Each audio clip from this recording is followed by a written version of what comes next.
Everybody, thanks for watching and thanks for taking the time to purchase and support. Welcome to Deuteronomy, which is basically the last book in the book of the law, the book of Moses, the 5 books of Moses, the Tanakh, the Torah, whatever you want to call it. So basically Deuteronomy, which we touched on a lot when you look at the videos I have on YouTube, basically about the Hebrew Israelite doctrine.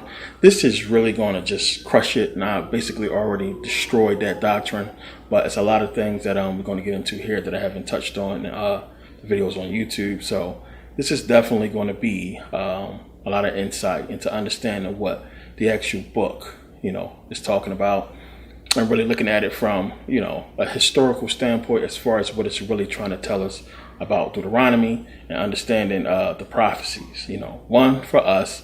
And a lot of people are not even seeing the other prophecy for them, which I'm going to go through. But Deuteronomy, basically the whole purpose for this shirt is to not trust what people are saying about this doctrine, to trust no one about your information. You need to do the research for yourself and really dig into it and understand. A lot of people might trip, but when you do the research and you actually read Deuteronomy, it's right there. It reveals itself. It's giving you everything. So we're going to get into it and really get you guys to understand what it's talking about. So let's get into it.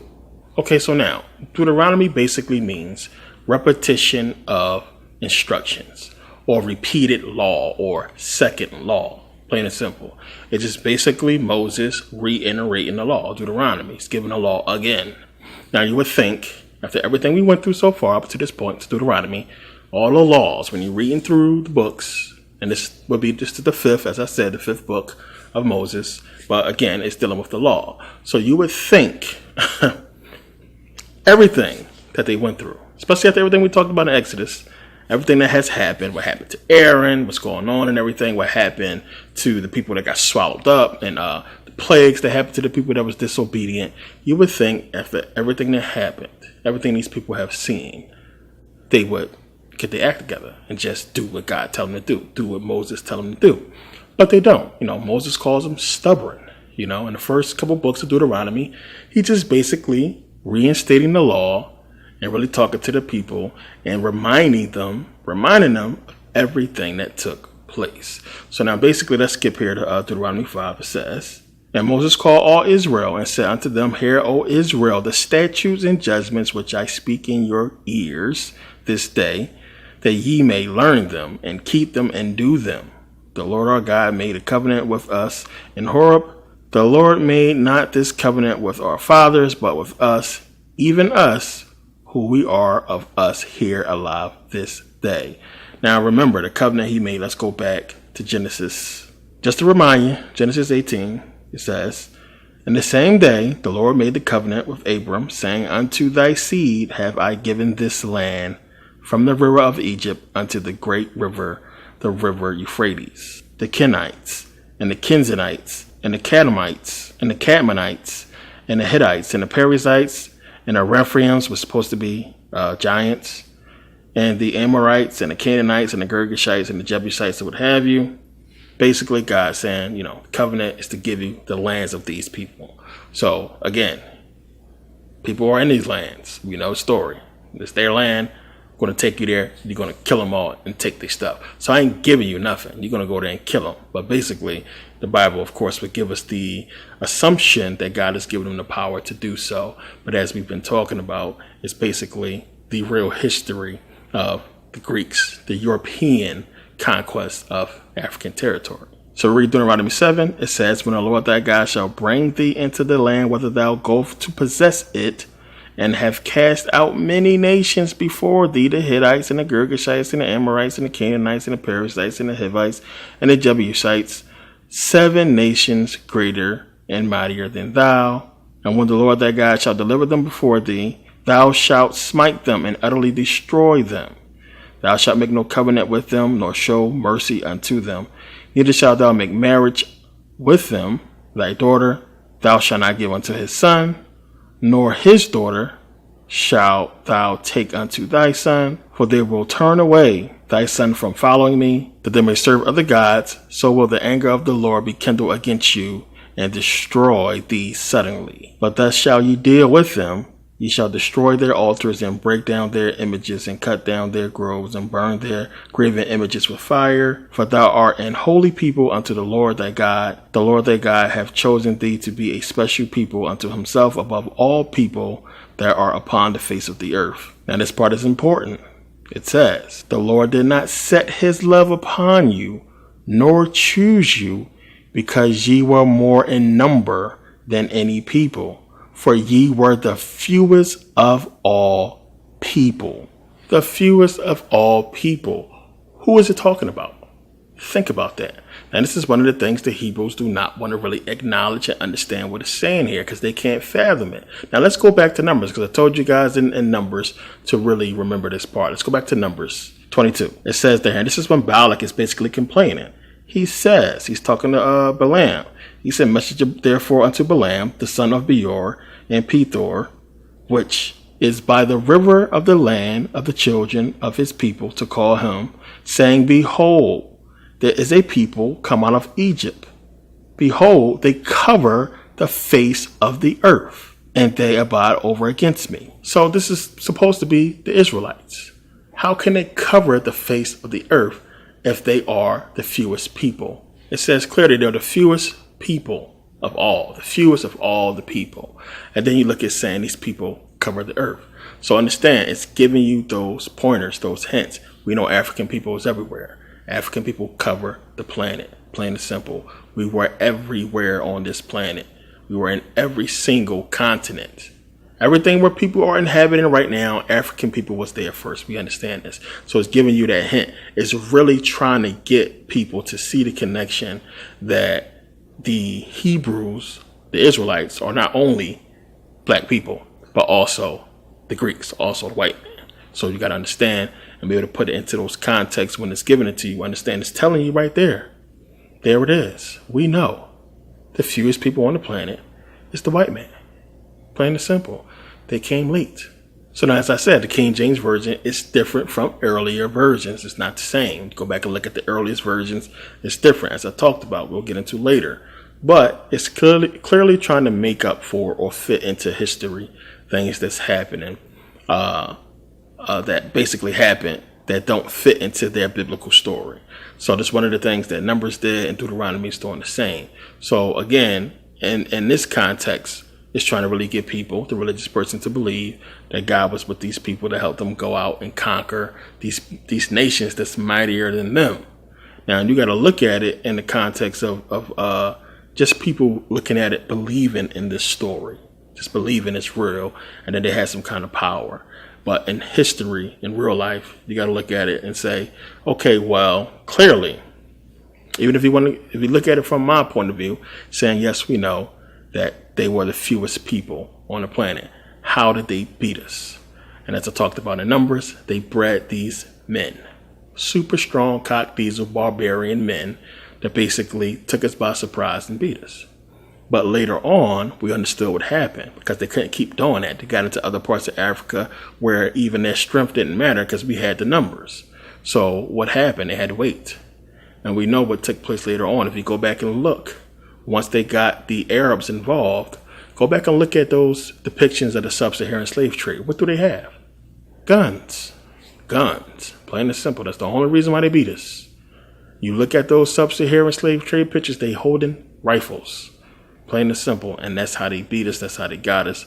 It was the guns.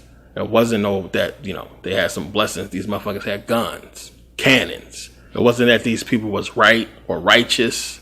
This was murder. It's robbery. Plain and simple. So let's fast forward, because when you get into the first part of Deuteronomy, and you can go read it for yourself, I'm telling you, all of it is really Moses reiterating laws. I mean, he goes back through the Ten Commandments. I mean, he's really trying to get the people to understand what's taking place and how serious this stuff is and everything that happened. So that's really the first parts of Deuteronomy. What's going on is the reiteration of the laws, which is, as I said, Deuteronomy means basically reiterate, to retell the laws, to really get these people to understand what they got themselves into. So let's go to 20. So Deuteronomy 20 says, when thou goest out to battle against thy enemy, and seest horses and chariots, and a people more than thou, be not afraid of them. for the Lord thy God is with thee, which brought thee up out of the land of Egypt. And it shall be, when ye are come nigh unto the battle, that the priest shall approach and speak unto the people, and shall say unto them, Hear, O Israel, ye approach this day unto battle against your enemies. Let not your hearts faint, fear not, and do not tremble, neither be ye terrified because of them. For the Lord your God is he that goeth with you to fight for you against your enemies, to save you. And the officer shall speak unto the people, saying, What man is there that have built a new house and have not dedicated it? Let him go and return to his house, lest he die in the battle, and another man dedicate it. And what man is he that hath planted a vineyard and have not yet eaten of it? Let him also go return into his house, lest he die in battle, and another man eat of it. And what man is there that hath betrothed a wife and have not taken her? Let him go and return into his house, lest he die in battle, and another man take her. 8, it says, And the officer shall speak further unto the people, and they shall say, What man is there that is fearful and faint-hearted? Let him go and return unto his house, lest his brethren's heart faint as well as his heart. And it shall be, when the officers have made an end of speaking unto the people, that they shall make captains of the armies to lead the people. When thou comest nigh unto the city to fight against it, then proclaim peace unto it. And it shall be, if it make thee answer of peace and open unto thee, then it shall be that all the people that is found therein shall be tributaries unto thee, and they shall serve thee, slaves, plain and simple. And if it will make no peace with thee, but will make war against thee, then thou shalt besiege it. And when the Lord thy God hath delivered it unto thy hand, thou shalt smite every male thereof with the edge of the sword. But the women and the little ones and the cattle and all that is in the city, even all the spoils thereof, shalt thou take unto thyself, and thou shalt eat the spoil of thy enemy, which the Lord thy God given thee. So now again, understand, this is conquest. It's robbery, plain and simple. Has nothing to do with nothing righteous or anything like that. Plain and simple, it's telling the people, our officers going to go in there and tell them, hey, this is our stuff. You're our servants. We're going to take your wives. We're going to take your cattle. We're going to take this and that. Either you're going to be cool with it or we're going to go to war. It's just that simple. This is exactly what they're saying. And then it's saying that God going to give them the power to beat these people. Don't fear. Don't be worried about nothing. No matter how many people it is, how big they is, we're going to go in there. Our officers going to go in there and say this to them. And either it's going to be on or it's not. It's crazy when you really read exactly what it's saying. So again, these Israelites supposed to be on their way to the promised land. Milk and honey, all that, everything supposed to be all good. But on the way, what's happening? The conquest of all these territories is taking place. So it's something more to this whole thing here. And it's crazy because a lot of people don't see it. But it says clear, you look at verse 15. Now basically after he telling them, take all the spoils and everything, it says, Thus shalt thou do unto all the cities which are very far off from thee, which are not of the cities of these nations. So he's saying, even though these cities and these nations is not part of the promised land, go out and this is what you do to those nations. You go out and you take it over. You go in and say, hey, it's conquest. It's trying to give you conquest on a biblical level, on their level. Plain and simple. It's the same thing we are seeing today. Conquest. But now they're sugarcoating it differently than what they did before you got the Bible. And as I said, it's used to really justify war as well. Because now you have these soldiers, modern day, grow up in churches, and they go and join these militaries, and they think that's what it's about. This is God's military. This is what it's supposed to be doing. The whole thing about God and country and everything like that, and you got a freaking chaplain in the military and everything. It's real religious, believe it or not. So they think they're going out there, and what they're doing to these people and what's happening is biblical. It's all legit. If it's legit in the Bible, biblical, and the military condoning it, then in the hearts and minds of these people, they doing right. Plain and simple, even though it breaks every single commandment. It's crazy when you really pay attention to it. Now 16 saying, But of the cities of these people, which the Lord thy God doth give thee for an inheritance, thou shalt save nothing alive that breatheth.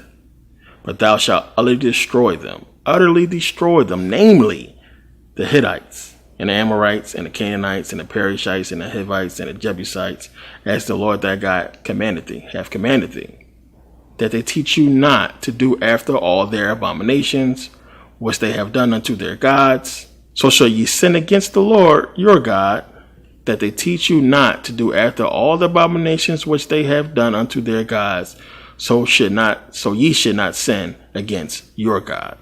So these are the verses I'll be pointing out to Christians when they talk about the Bible not really condoning slavery and murder and genocide. See, they don't read the book, so they don't know about this stuff.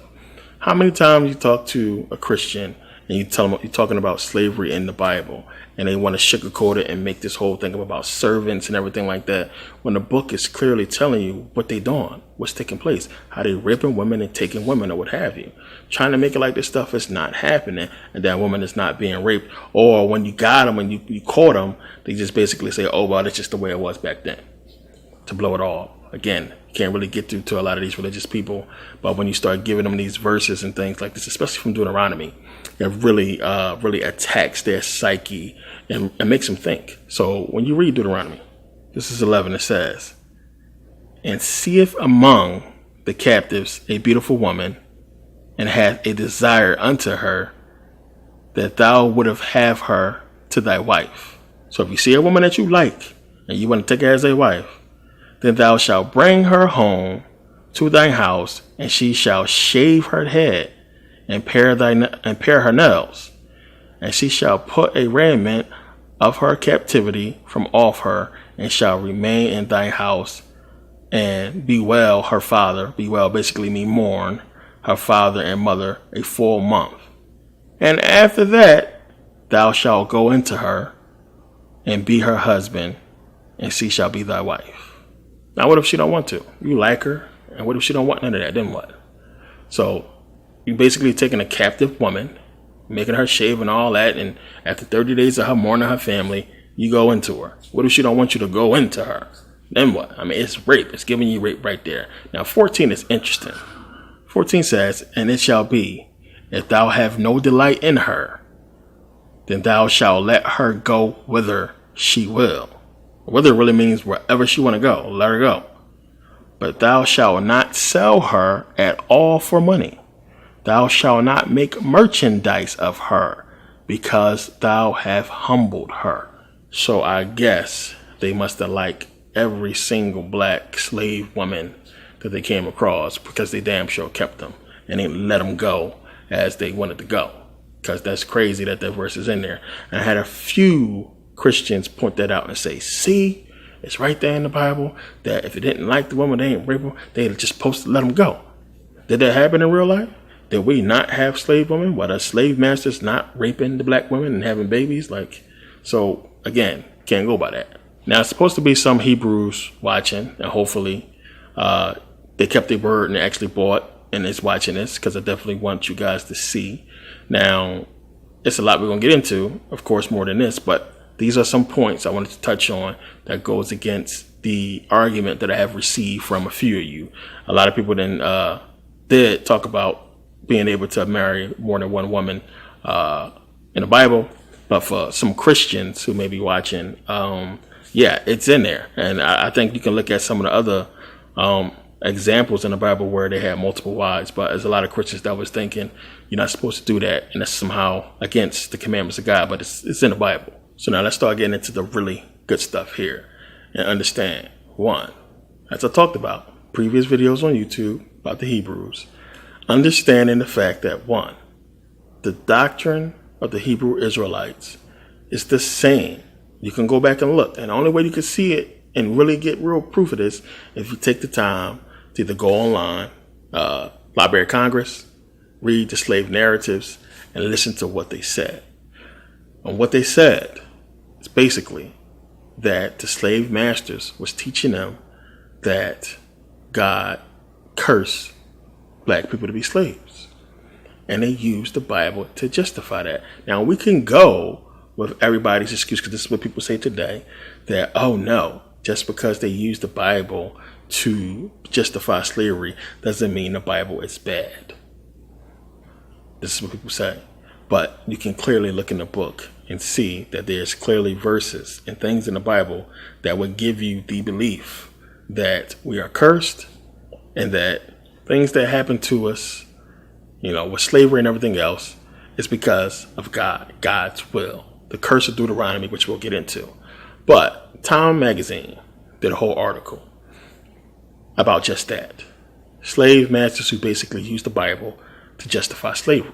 Let's take a look. How Christian slaveholders use the Bible to justify slavery. During the period of American slavery, how did slaveholders manage to balance their religious belief with the cruel fact of the peculiar institution, which is slavery, as shown by the following passages adapted from Noah Ray's new book, The Great Stain, which uses first-hand accounts to tell the story of slavery in America. For some of them, that rationalization was right there in the Bible. So it's saying out of the more than 750,000 words in the Bible, Christian slaveholders, and if asked, most slaveholders would have defined themselves as Christians. We know this.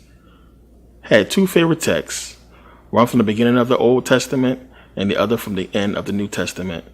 In the words of the King James Bible, which was the version then current, these were first Genesis 9:18 through 27. So it says here, and the sons of Noah that went forth from the ark were Shem, Ham, and Japheth.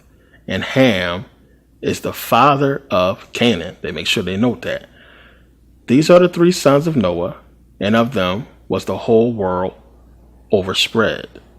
And Noah began to be an husbandman, and he planted a vineyard, and he drank of the wine, and was drunken, and he was uncovered within his tent. And Ham, the father of Canaan, saw the nakedness of his father, and told his two brethren without. And Shem and Japheth took a garment, and laid it upon both their shoulders, and went backwards, and covered the nakedness of their father. And their faces were backward, and they saw not their father's nakedness. And Noah woke from his wine, and knew what his younger son had done unto him. What did he do, really? What did he do? He seen him naked. And he said, Cursed be Canaan, a servant of servants shall he be unto his brethren. And he said, Blessed be the Lord God of Shem, and Canaan shall be his servant. God shall enlarge Japheth, and he shall dwell in the tents of Shem, and Canaan shall be his servant. And Noah lived after the flood 350 years. Now it goes on to say, despite some problems with this story, what was so terrible about seeing Noah drunk? Why curse Canaan rather than Ham? How long was the servitude to last? Surely Ham would have been the same color as his brothers. It eventually became the foundational text for those who wanted to justify slavery on biblical grounds. In its boiled down popular version known as The Curse of Ham, Canaan was dropped from the story, Ham was made black, and his descendants were made Africans. The other favorite came from the Apostle Paul's Epistle to the Epiphanies 6:5-7. Servants, and I always talk about this verse, servants be obedient to them that are your masters according to the flesh, with fear and trembling, and singleness of your heart as unto Christ, not with eye service as men pleasers, but as the servants of Christ, doing the will of God from the heart, with good will doing service as to the Lord and not to men, knowing that whatsoever good thing any man doth, the same shall he receive of the Lord, whether he be bond or free. This that bullshit right here. And I like to point out those verses because it's really just a common sense thing. Again, come on. It's giving you the equation of the slave master to Christ, saying you should obey him as you do Christ. First of all, if you put any man in the same breath as Christ, out of this context, what's going to happen? A Christian going to say that's blasphemy. you can't do that, or you can't say that. Ain't nobody like Christ. But there it is in the book. It's saying to equate the slave master to Christ. Now, if that don't spark something in a black person's mind to get you to understand that this is some bullshit, that should be the verse right there to do it, to get you to understand that that's crazy. Who would put that in there other than the person that's benefiting from it, which would be the slave owners, the slave masters? Just think about that. It's crazy. So now it says, even the parent abuse, when looked at in the right light, worked out for the best. In the words of Bishop Wham Mead of Virginia, this is him, suppose, for example, that you have been punished for something that you did not do.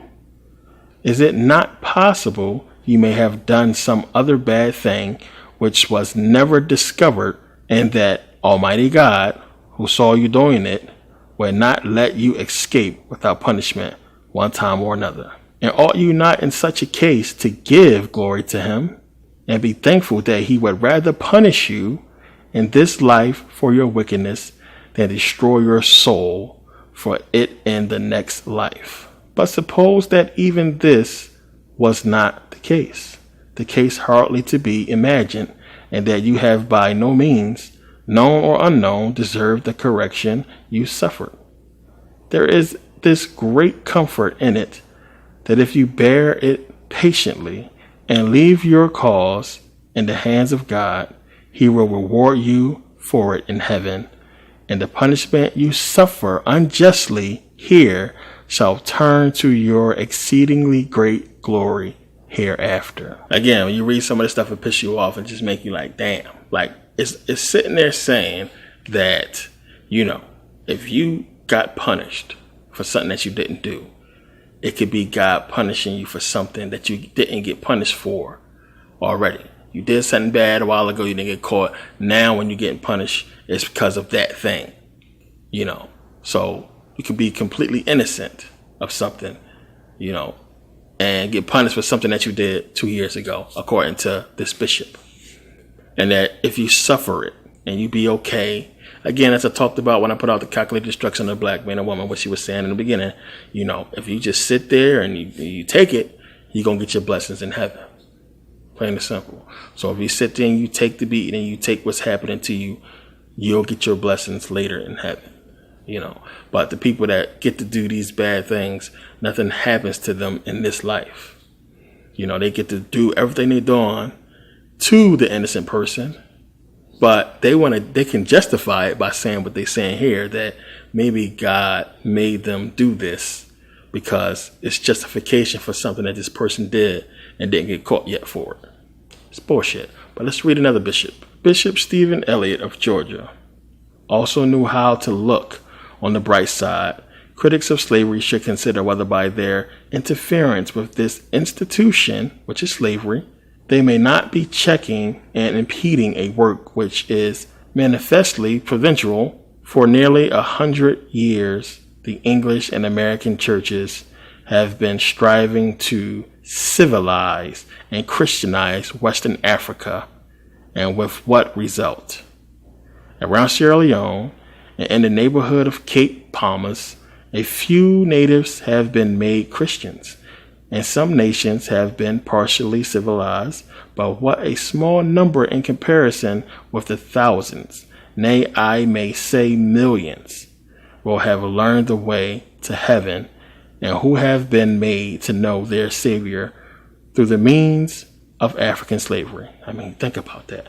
At this very moment, there are from 3 to 4 millions of Africans educating for earth and for heaven in the so reviled southern states, learning the very best lesson for a semi-barbarous people, lessons of self-control, of obedience, of perseverance, of adaptation, of means to ends, learning above all where their weakness lies and how they may acquire strength for the battle of life.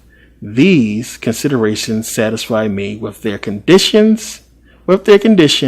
and assure me that it is the best relation they can, for the present, be made to occupy. Now that's just ignorance right there, and that's what you get from a lot of Europeans, and I even heard it from black people who don't really understand history. That's why when we put this stuff out, it's important for people to really understand real history and what took place. You can only make a statement like that, like this bishop did, if you have never been to Africa, if you have complete ignorance of African civilization and what we have accomplished in Africa before slavery. So he trying to justify it and make it like, hey, we going over there and we civilizing these people. We helping them out. We giving them morals. We giving them stuff to really live by, to basically take them out of a life of savagery. As I said before, I talked about this before. They think we led a life, we were savages and we had no sophistication, and they came and saved us from a life of savagery and basically civilized us, gave us knowledge, and now we're going to get the glory of God and everything. It's bull. It's ignorance when you don't understand what you did to people and took them away from their home and real knowledge and real true spirituality and brought them to a place that's, a bunch of bullshit. So one of the ways people use to justify the Bible right there. But the point of the story is to get Hebrews, not just Hebrews, people to understand, of course, even though whether you want to admit it or not, they use the Bible to justify slavery many times, plain and simple. So now understand, the story, the whole curse be Canaan thing alone is not enough to justify slavery. And whoever did the article for Time Magazine is smart to not mention the whole story, because there's a lot more to it. It's not a coincidence that you have curse be Canaan. Canaan being the son of Ham, who's supposed to be the progenitor of African people, all black people. And it just so happens that what is Israel named before it was Israel? Canaan. And you have the Canaanites who's supposed to be of Ham, black people. And what happened to them before, the Israelites came in there? Now it says in the Bible clearly that they're supposed to go in there and utterly destroy them, wipe them out completely kill all of the Canaanites. Curse be Canaan. So when you look at the whole thing, it's almost as if it was a double curse, because then you have not only the Canaanites get wiped out, and you would think that, okay, well, that's the end of them people, but the Hebrews, they got to have you believe, and this is the crazy part, and you got to understand this, Hebrews, they want you to believe that there is this separate race of African people, separate from the black people that's in Canaan, that was there. Because then you have to ask yourself, where did these black people come? Now, we want to go by your Bible. It says we all come from the same source. So how is it they want to make these black people, the people that was in Israel, different, or Canaan different from them? Because they'll tell you, oh no, those are different black people. What? They want you to believe that the Africans are different from African Americans, that we ain't the same people. Which is weird if we supposedly all come from the same source. So you go back and you trace their lineage all the way back to Abraham, Ur the Chaldees, which Ur is in Mesopotamia. When you go back and look up ancient Mesopotamia, they still was black. So you have one of the Hebrews make this right here. It says Ham, the youngest son of Noah, born probably about 96 years before the flood, and one of the 8 persons to live through the flood. He became the progenitor of the dark races, not the Negroes, but the Egyptians, Ethiopians, Libyans, and Canaanites. References Genesis 10:6-20. And it says, so who are the Negroes? Who are they? So they want you to believe that you have these 12 tribes, and that one of the tribes is black. But the Egyptians supposed to be different from them. Yet you have Moses basically being able to blend in and be passed off as an Egyptian, and he becomes a prince. So how can it be that different?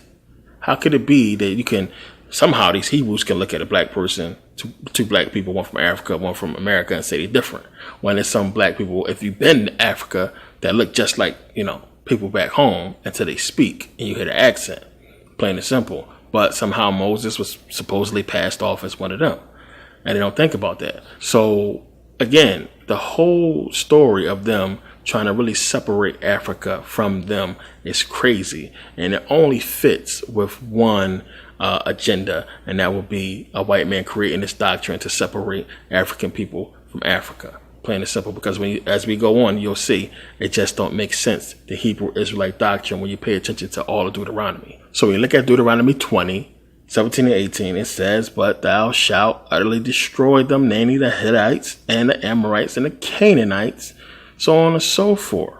Basically, kill them all, destroy them. So as I talked about, these are supposed to be African civilizations being wiped out.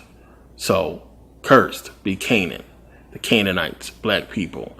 And the Hebrews want you to believe that they were cursed, that the whole thing is that they disobeyed God's covenant, they broke God's covenant, and that's the whole reason for the American, the transatlantic slave trade and the slavery that black people endured. But not once does they mention, or the Bible mention, the sub-Saharan slave trade, which we'll get into that. But when you ask the Hebrews, so who are these so-called 12 tribes? And they'll give you the list. And here it is. And it's just another hole in you guys' story, because you have to pay attention and look at the fact that these people, especially these Puerto Ricans and these Spanish speaking people, Spain-ish, not from Spain, Spain-ish. Where do they come from? The whole Spanish language, Portuguese, these languages are Romance languages. They come from Rome. It's not a coincidence that you have Latin, Romans, Latin. It's not a coincidence. So you have, of course, we know from Ferdinand and Isabella, we know from the whole story of what happened with the Moors. I put this out, the Moors, and what happened with the conquest of Spain, that Rome was running the whole thing. And once they got their hands on Rome, on Spain, and conquered it, who came into Spain? The Romans. The Romans came into Northern Africa and took over. So you get the Spanish speaking people from the Romans being in Spain, and then the slave trade that was happening, and you had the Portuguese coming out of Spain and the Spanish coming out of Spain, which would be the Romans, and going into South Africa, North Africa, having a slave trade and breeding over there and mixing over there, so on and so forth. So for these people to be part of the 12 tribes, they can't exist without the white man. Plain and simple. They couldn't exist. You couldn't have these, you couldn't have them. So we keep hearing white man, white man, white man, but you couldn't have most of your tribe without them. But the point is to look at the fact that out of everybody in the tribe, when you look at these people, you're talking about these people got countries, they got nations, they have presidents, they have money, they have power. Out of everybody, only the black people is going through what we're going through today. Only us suffered this transatlantic slave trade. The Portuguese enslaved us. Where's the Portuguese coming from? Right next to Spain. Plain and simple. They were some of the biggest slave traders. So you're talking about people that's in the so-called 12 tribes, these Spanish-speaking people, and these people from these South American countries where slavery was big, you know, mixing in the white man mixing in with them. There's no way they could and should be a part of this 12 tribes when they couldn't exist without your enemy. So it don't make sense. It don't fit. Plain and simple. And you can say that, well, before all that happened, they were just regular Africans. Then you got to look at it as such. Then the only people it should be pertaining to are regular black people. It's black people. You can't separate the two. It don't fit. It don't make sense.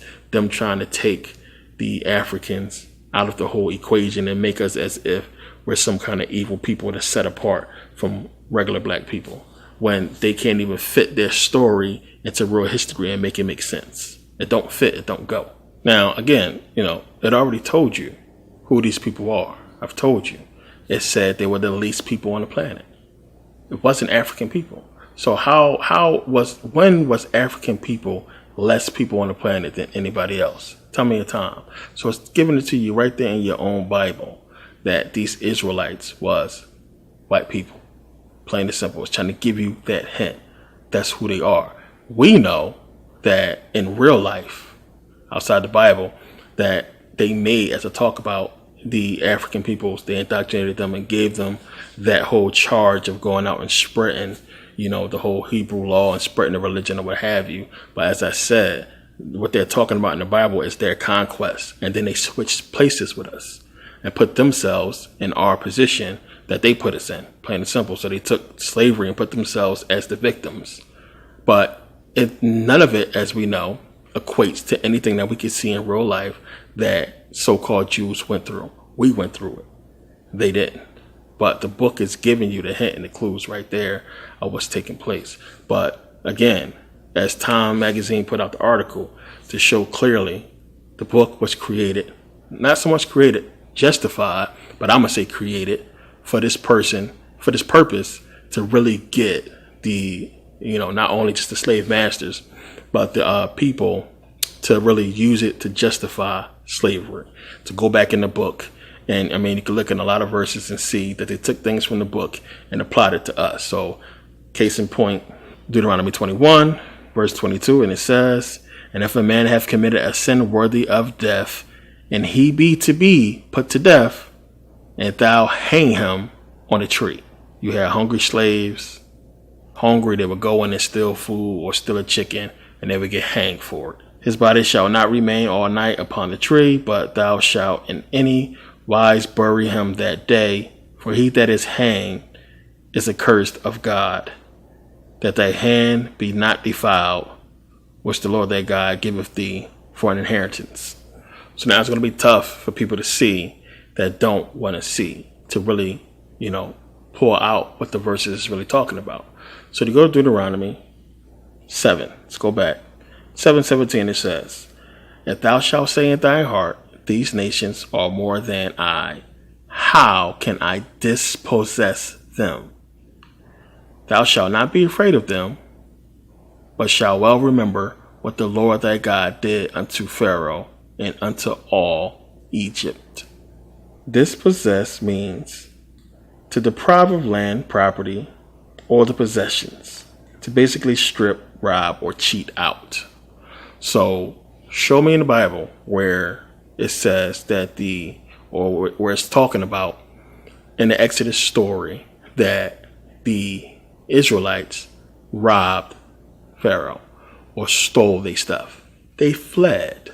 So again, it's giving you another hint that it's not talking about these Israelites. It's talking about the Greeks and what really happened, what they did. They were the ones that stripped Egypt and robbed it, dispossessed it. Plain and simple. It's not the Hebrews that did it. It's not the Israelites. They fled from Pharaoh, chasing them on chariots. Moses parted the sea. They went running. They didn't rob, dispossess the Egyptians or take anything from them, yet they repeatedly make reference in the Bible to that being the case. And not everybody's going to put it together. I understand, and it's not talking about the Israelites. It's them putting themselves in the place of the Hebrews, but really talking about their history as the Greeks and what they did to us. Plain and simple, what they did to the ancient Egyptians. The Greeks stole, robbed, dispossessed. Because as I said, and we know that after the so-called Israelites, supposedly, the Hebrews supposed to left Egypt, after that's supposed to have happened, you still had many mighty dynasties rise up in ancient Egypt. Plain and simple. That was far greater in real life than any Hebrew, anything that we have ever seen. So how is it that, supposedly, and all this is going to come together and make sense in a second, trust me, that supposedly they dispossess Egypt when that's not even in the Bible. The whole definition of dispossess, and they never took nothing from there. They left, they ran, they fled. You got to understand what it's talking about and put it into context, into real life and what it's saying. It's talking about the Greeks, plain and simple. Just like when it's saying they're the fewest people on the planet. Talk about the white man. Clear as day. Put it together and take the hints that it's giving you. There's more stories. Like I said, whoever created this book, genius. It's stories within stories. Plain and simple. So now, Deuteronomy chapters 26 and 27 is basically talking about, the good things that happen if the Hebrews obey, God's commandments if they keep their covenant. Plain and simple.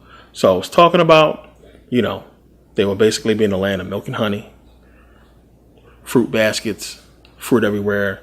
Everything is going to be okay. They're going to live good lives. They're going to have what they want. Everything is going to be good as long as they obey the laws and commandments of God. Plain and simple. Now, here's the part right here. Do you get it? Do you understand? The Hebrews, the Israelites, land of milk and honey, good life. Everything is going to be okay. Just obey the laws and commandments. Everything is going to be fine. Do you get it? Do you get it now? Now, a lot of people are not going to get this. And it's right there. What have I been saying? The Hebrews, the Israelites are who? White people, Europeans. Look at this world today, people. Plain and simple. They living in a land of milk and honey. They're living good lives. They are the richest people on the planet. Today, now. Pay attention to what it's talking about. They have it all. They have good lives. Long as they obey the commandments and laws. You get it? You see what it's talking about? Now, what did God say to Abraham? What did he say to him? That your seeds, I will basically make them grow. They will be exceedingly, wealthy and have high numbers. I'm going to make them, stretch them out. Remember, they had the lowest numbers. Look how many white people it is now. But what did he say to Abraham? He said, I'm going to make your descendants kings upon this earth, queens. Here they go. Here they are. As I said, who is it talking about? It's talking about them. Plain and simple.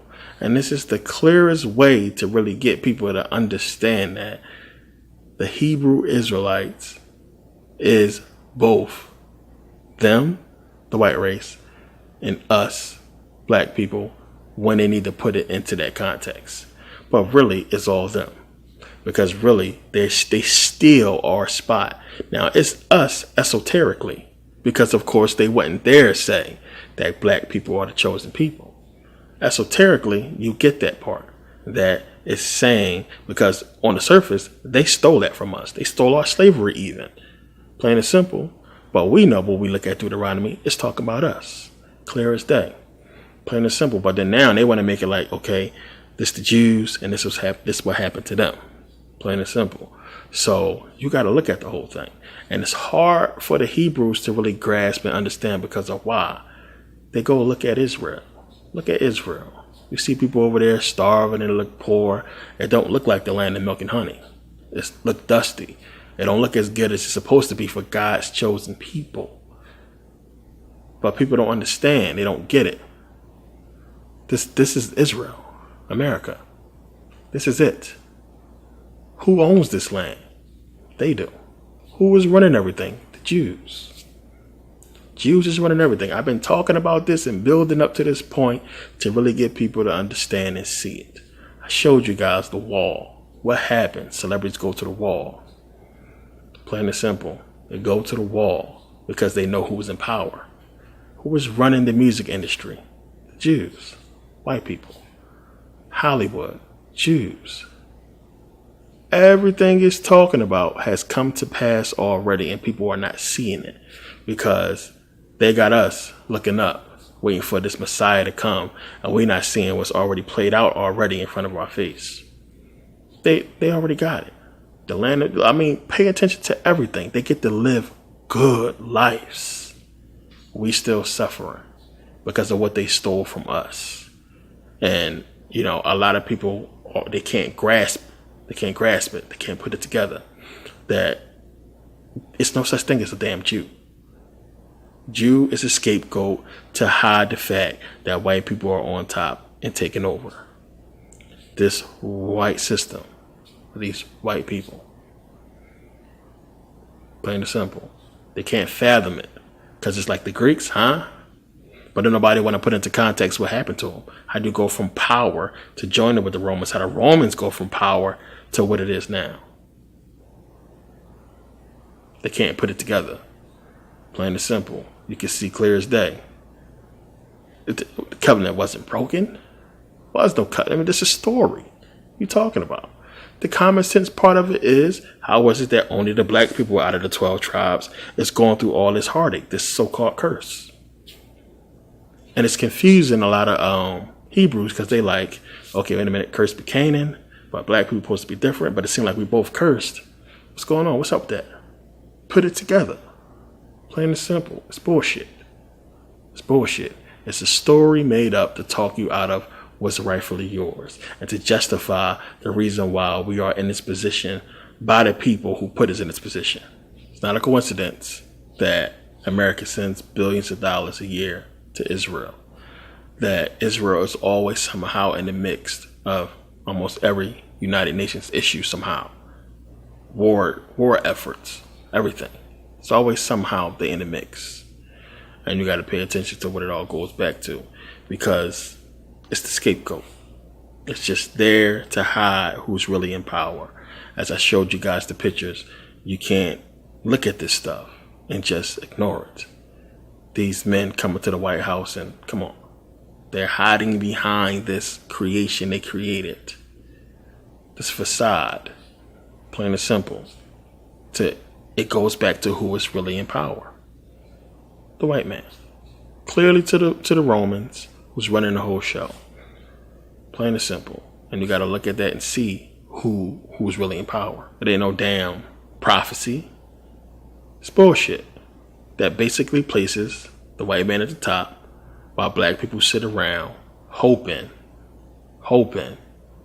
that the book is true, that it's somehow something, some divine God out there that would not let this stuff happen, that's going to come and help us and save us.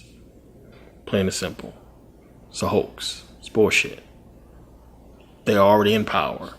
Pay attention and look at it. They're already there. Everything is done to benefit them, so on and so forth. We see what's happening. We see who's in power, and nothing is changing. It's just going to keep us running in circles till they get to where they want to be at. Meanwhile, me and you and everybody else who've been trying to, ruffle feathers and get things going, our time is going to run out. We're going to fade away, and, a more dumber generation is going to come into existence, and perhaps this information will not be around. Who knows what's going to happen? But it's clear to see who the true identity of the Hebrews is. And on the surface, it's a question mark. But esoterically, it's them. It's us.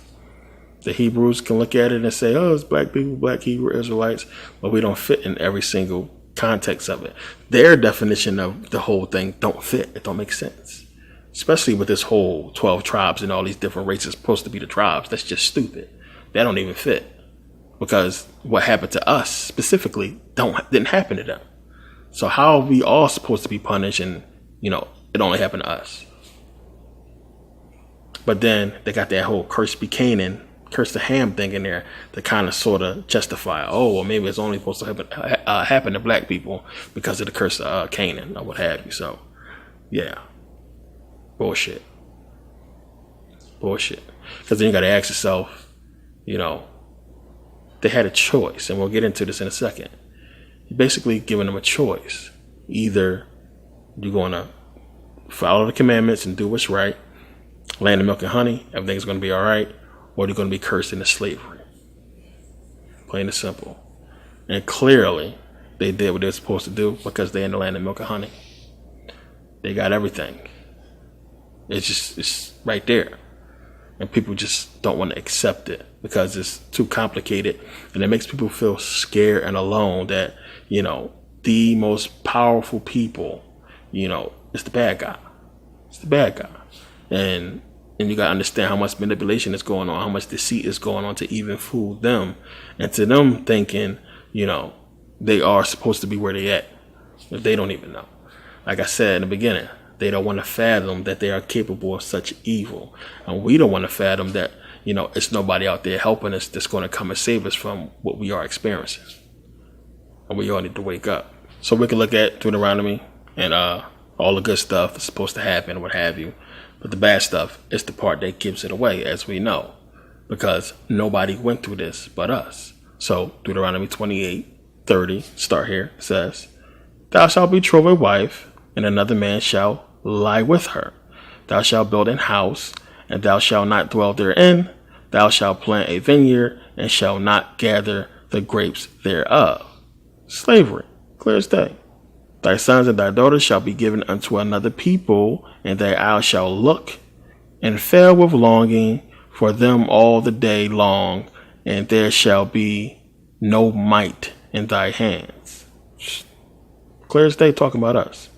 "The fruit of thy land and all thy labors shall a nation which thou knowest not eat up, and thou shalt be only oppressed and crushed alway." Clearly right there. Giving you Africa, what's happening in Africa, our land that we have, and we not really benefiting from it. You got starving people in Africa that's basically, working hard to give the wealth of Africa to other people. 36 says, "The Lord shall bring thee and thy king, which thou shalt set over thee, unto a nation which neither thou nor thy fathers have known, and there shalt thou serve other gods." Crazy. Wood and stone.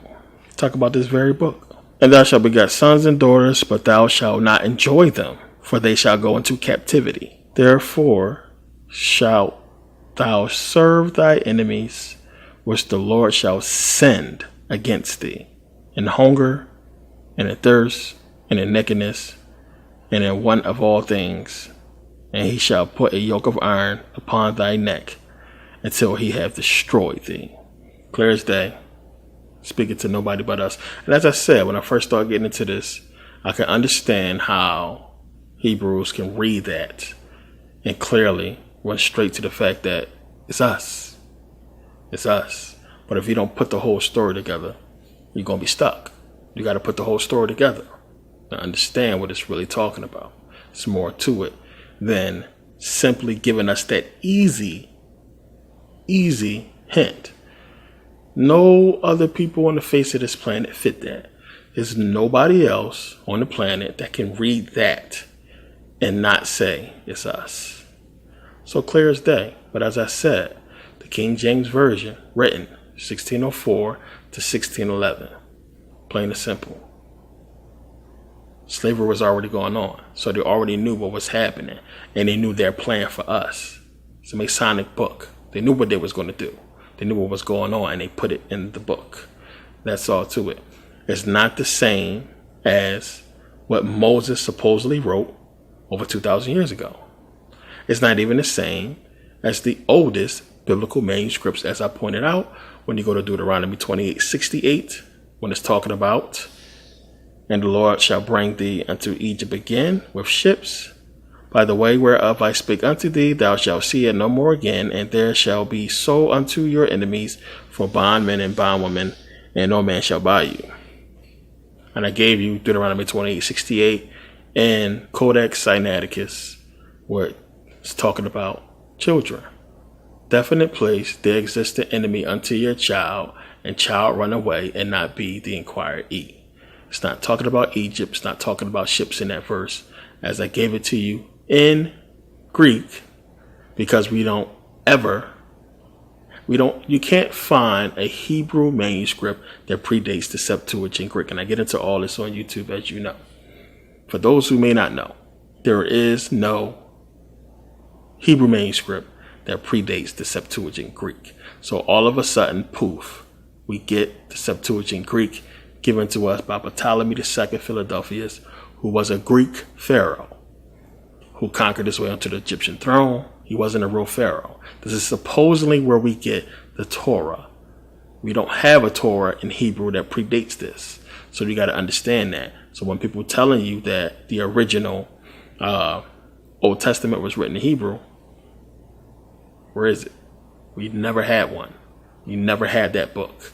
We only had it in Greek, because the Greeks are the ones who wrote it and gave it to us and created this whole mess. Plain and simple.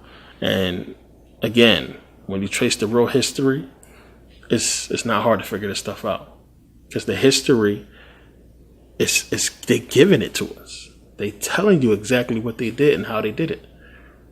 They have to. It's universal law. They have to put it out there. It's right there. But people they're not grasping everything and understanding, what's really being said here. And this is a big part of the whole thing. And I ain't really smashed Deuteronomy like I normally do, because I have too many videos on it. It's too much out there. But crucial parts that's in the book that people need to pick up on and see what it's really talking about. That's one. One of the biggest ones was the fact, as I said before, saying, I chose you because you was the least people. Just like nobody else fits the description of Deuteronomy 28 but us. Nobody fits that description right there. It's only one people. And they're giving it to you that way to show you who they really talking about and what's really going on and who really did what to who, and why everybody seemingly gets by and gets to pass and gets to get ahead but us, and understand what it's talking about and who is really suffering from what the so-called curse is saying in Deuteronomy 28, and who is really benefiting from what it's saying in Deuteronomy 28 or 26 and 27, as far as if they obey the covenant, what they would receive. They getting what they supposed to, and we getting what they said we would get, plain and simple. So all we got to do is look at, who is living what. Because, see, while we go through the verses, but it's not exactly clear on what happens. The Hebrews get read the laws. They have a choice to make. Either they obey God or they don't. Now you have these Hebrews just coming right out and just basically saying, we disobeyed God and it's over. And this is why we went into bondage and everything, because Deuteronomy said exactly what would happen to us. This must have been what happened. We must have disobeyed God, because exactly what Deuteronomy 28 is saying happened to us. But exactly what Deuteronomy 26 and 27 is saying happened to the white folks. So who is it pertaining to? Who is it really going for? More so, when you look at everything and add it up, it's going towards them. The simple fact that you have the Bible giving them power. Romans 13. When you read Romans, when you read the verse I just read to you about basically the slaves obeying their masters as they would Jesus or what have you, it's just so much gives it away. That's what I'm trying to say here. So much gives it away. Obey your earthly masters as you would Jesus Christ. The powers that be being ordained by God. Obey the government. It's just clear as day. What else is there? And it's so easy to understand that it's a little bit too easy for people to accept. And it's like, nah, it can't be. But it is. And they're giving it to you right there in front of your face. Exactly what's happening. It's not a big mystery, Deuteronomy. You just got to read it and try to pair it with what's actually going on. And the problem is, the Hebrews don't want to do the research to really look into, what it's talking about. You got to go back to the Greeks. The whole thing starts with Ptolemy II Philadelphus and his whole Septuagint. And you trace it from there. But you cannot ignore the history of them conquering Kemet. And then that's real history. Like, that's real life. But then you got it in the book, basically the Hebrews, the Israelites, gloating as if they went in there and messed up the Egyptians and came out with something. And in real life, who is the only people we can say that did that? It's the Greeks. Persians was basically wiped out. The Greeks.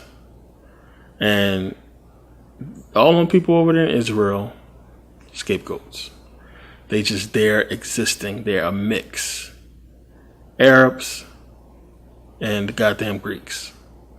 Plain and simple. They sit in there to keep the validity, to give the validity of the lie, to keep it going. They don't even realize who they are, and it's sad.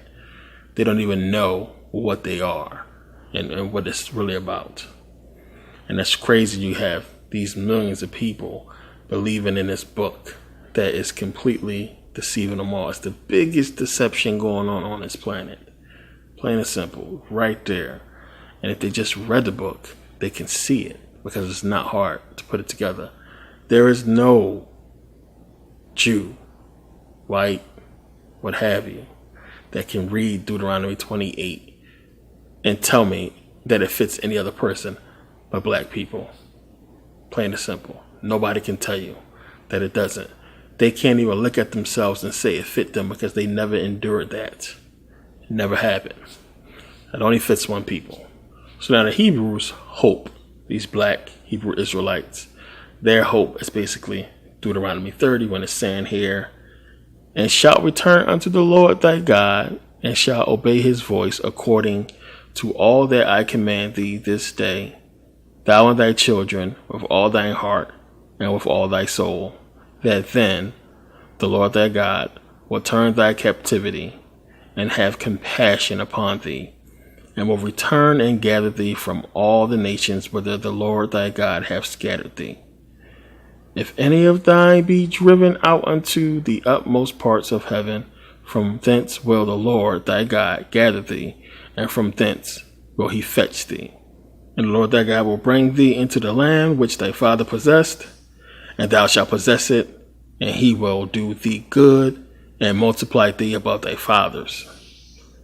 And the Lord thy God will circumcise thine heart, and the heart of thy seed, to love the Lord thy God with all thy heart, and with all thy soul, that thou mayest live.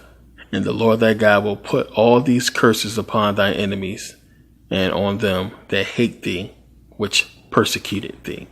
And that's basically where, you have Hebrews saying, oh no, if we repent, everything, come together, and we all really believe in God or what have you, we're going to get our blessings, and God going to get, the people that persecuted us, the people that hate us. All we got to do is just trust and believe.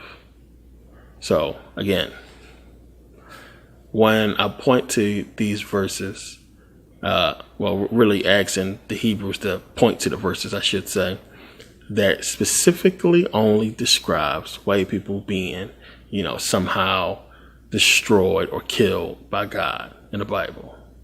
Now, you can take that hint, of course, and say that's supposedly what's going to happen to them. But it's not specific to them. It's not unique to them. And the likelihood that, come on, black people do exactly what the Bible was saying as far as us believing with our heart and everything, and, covenant and everything like that, come on, it's bullshit.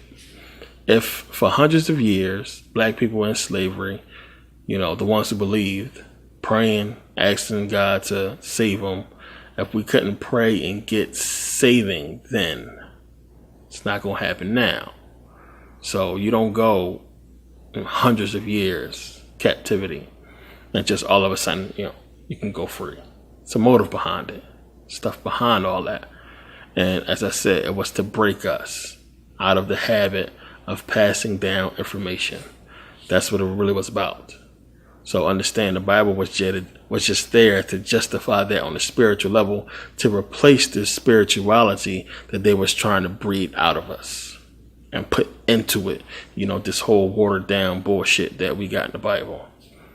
So now we're not passing down what we was passing down, our real ancient knowledge, I should say.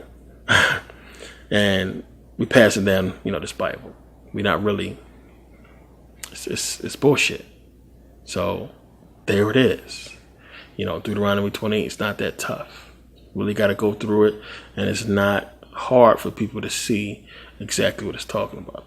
So Deuteronomy basically ends with Moses dying, passing, everything down to Joshua taking over, which we'll be getting to that much later to these books. But, the story changes. And, again, at the same time, for the Hebrew Israelites looking at the Deuteronomy story, that so-called curse and everything like that, you have to factor in that whole Jesus aspect. And again, this is why a lot of Hebrews don't want to touch the New Testament, because it don't make sense for, us to be going through this whole entire curse and to be going on, but then for Jesus to come along and say, die for your sins and repent, all is forgiven, it's all good. So you have Hebrews that want to stick to the Old Testament and be stuck in this curse because somehow, it just rationalized their life and what they're going through, that they cursed. And you got other Hebrews that's, looking at the New Testament like it was changed or something that's wrong, because we're still going through this whole thing.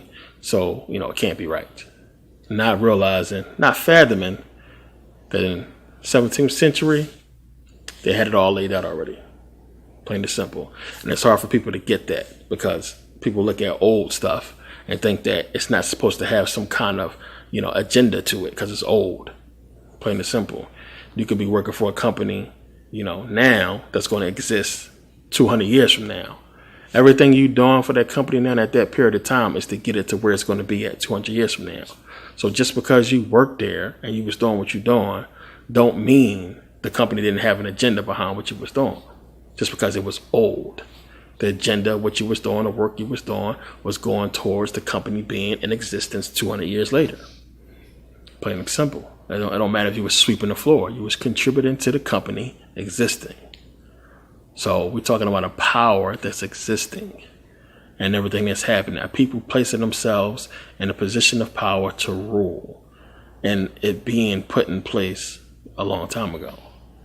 And whether a long time ago you was doing a small part to make sure today stuff is where it's at, and other people, so on and so forth, up until now, these people put this stuff in place. And it's a plan that they follow. And you can look at it and say, well, maybe it's just a plan for their race to really get them to a point of power. And the people in these societies was just really, was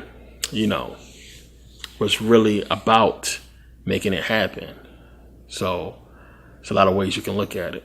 The only people that fit the whole description of the least amount of people, Europeans, the only people that fit Deuteronomy 28, black people, it's right there. So we got to stop looking at the whole thing and just being fixated on our side of it and look at their side of it. Plain and simple. It's them, the people that's in power, making sure that their people is right. And that's what's happening right now at the cost of us. And, we're not going to move forward. It's going to keep being some bullshit. They're not going to let us move forward until we do something. It's not going to happen where we're going to come together. It's an individual effort that it's going to take. People going within themselves as individuals and getting themselves correct on a personal level before we can even come together. If we get ourselves together on a personal level, everything else will just resonate, since our consciousness is controlling everything anyway. So if you yourself got yourself together and then only associated with people that's like you, that's a consciousness that you create, and that's an energy, a frequency you create, and it's going to attract people to you. And then, a lot of people are scared to talk about this type of stuff because they don't want to be labeled as spooky or weird. And I get a lot of emails from people that be talking about how, they get called names, they get called weird. A lot of people try to shy away from the seriousness of what's taking place and just fall into the fun. And a lot of people are scared to really get into this information because of that, because, it's depressing to some point, to some degree. And, it seems hopeless. And a lot of people can't handle it, and they don't want that kind of energy in their life because they can't deal with it. And this is like more than anything what we should be dealing with. Plain and simple. Deuteronomy is just a big, example of exactly what happened to us and reminding us who did it to us. And the same people who did it to us gave us the book to remind us of that. It's just spit in our face. And it's like, they laughing at us. We in church praising and all this. It's just crazy to me when right there in the book it's telling you what happened. There's no justification for slavery. No justification for what continues to happen to black people in America, on this planet. No book can justify this stuff. So it comes down to, right and wrong. Morality, but morality by whose standard? by whose rule or definition. So as I said, all of this is just a lot of information that can be looked at, and once analyzed, you can pull out the truth. It's not that hard. Now I can go into Deuteronomy 28 and go into Deuteronomy and this whole Hebrew thing and really pick apart. But I have videos on YouTube about all that, really going into it and looking at the fact that we don't have the original books. That's one of the major things. Deuteronomy, Dead Sea Scroll wise is in pieces, so we can't match it to that. Codex Sinaiticus is the only thing we can match Deuteronomy to as far as seeing what was originally said. King James Version is the King James Version, his version, written to justify everything that happened to us. Again, he was a Mason. The man who he got to help him with the Bible, is considered the father of Freemasonry, Francis Bacon, as I talked about. He's a master coder because the book is coded very well. It all fits. It's all right there. You have on the back of your dollar, you put the freaking Star David, so-called, back there. It spells out Mason. Washington, D.C., Masonic layout. I mean, like, come on. Come on. It's right there. But, when you try to put that aspect to it, like, Hebrews ignore that. You can't ignore this stuff. It's right there. This is basically what it is. Plain and simple. There was no curse. Plain and simple. Deuteronomy 28 is giving you exactly what numbers is in there, and everything else is giving you. It's giving you the fact that we're talking about the history of the Europeans and their conquest of us. At the same time, indoctrinating people into accepting these so-called laws of Moses. And this is where it basically, it stops at, the whole law. So I wanted to really get into this quickly because the more crazier spiritual stuff really comes, of course, in the New Testament. But this is the foundation of it, and it's a lot more we got to get into in the Old Testament. That's going to be crazy. But we're going to continue to go back and reference, the older books to make our point in later books, because it's all going to make sense and come together. It's a big thing that, I doubt anybody is seeing so far, but it might come together for some people later who watch and pay attention, really pay attention. It's right there, but I don't think nobody's going to see it. But that was there, that was there. The whole thing of right in front of our face, who is benefiting, who is in the land of milk and honey, who is getting all of this glory and everything that you would think a people would get that, is doing what they're supposed to do. And it's not that they're doing what they're supposed to do. It's, they're the ones who putting everything out there. So, we go and look. When you look at the bad side, it's us. The good side is them. And that's by their design. Either we accept it or we don't. And a lot of us don't accept it. So we look at Deuteronomy 28 for what it is. It's bullshit. Created to justify slavery in the story. But, it's up to people to really dig into it more and pay attention to what it's trying to say. But yeah, I want to thank you guys for taking the time to watch, support, purchase this series. And there it is, the 5 books right there. Not much we really gotta go crazy over understanding what it's talking about, because it's mostly bullshit. They hide in science, they hide in history right in front of our face. That's what it is. It gets deeper later on, as you'll see, because we start to get more into present day stuff. Stuff already happened. It's old stuff. We already went through this stuff already. They have already just done. Slavery is over. So then you got to put what we're talking about now with the 5 books of Moses in context of history and a time frame. So when you're stopping at the 5 books, you're basically stopping at slavery.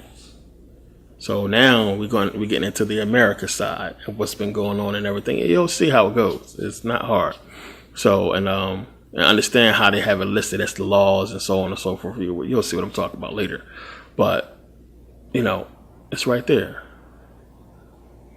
Plain and simple. So I want to thank you guys again, purchasing and supporting. And it's going to be some videos that's going to come out on YouTube that's going to really help express this a little bit more, and books to come, and other stuff as well. But again, thank you guys for taking the time, purchase and support, watch.